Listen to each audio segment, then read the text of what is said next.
চাঁদপুর জেলা সহ শরীয়তপুর ও লক্ষ্মীপুর জেলার অধিকাংশ রোগীর ভরসাস্থল চাঁদপুর সরকারি জেনারেল হাসপাতাল। কম খরচে চিকিৎসা সেবা মেলায় অসহায় গরিব রোগীদের জন্য সবসময়ই নির্ভরতার স্থল এই হাসপাতাল। 250 শয্যার হাসপাতালটিতে এখন 4 শতাধিক রোগীকে চিকিৎসা দিতে হচ্ছে, যার মধ্যে শিশুর সংখ্যাই বেশি।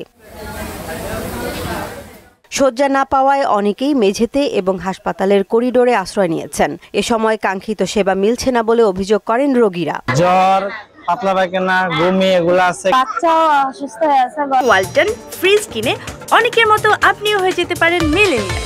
সেরা পণ্যের সেরা অফার। আমার কারণে এখনো সুস্থ হয় না। এর ক্যানালা লাগাইতে গেলে টাকা দান লাগে, টাকা দিয়ে 200 টাকা করে 400 টাকা দিছি, দুটা ক্যানালা লাগাইছি। ডাক্তার তেমন একটা সুবিধা করে ট্রিটমেন্ট করে না।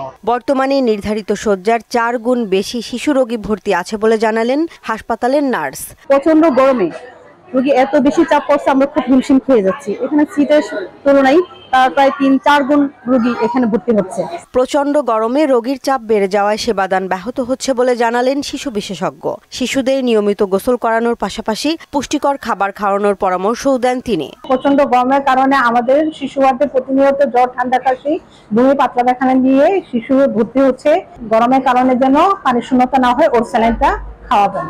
বর্তমান পরিস্থিতিতে রোগীর সংখ্যা মাত্রাতিরিক্ত বেড়ে যাওয়ায় চিকিৎসা দিতে হিমশিম খেতে হচ্ছে বলে জানালেন হাসপাতালের ভারপ্রাপ্ত তত্ত্বাবধায়ক। আমরা পর্যাপ্ত জনবল, ডাক্তার, নার্স সহ এই সকল আগত রোগীদেরকে সেবা দিতে হিমশিম খাচ্ছি, তবে আমাদের পর্যাপ্ত ওষুধের সাপ্লাই রয়েছে। তারপরও সবাইকে সাধ্যমতো সেবা ও ওষুধ দেয়া হচ্ছে বলেও দাবি করেন তিনি।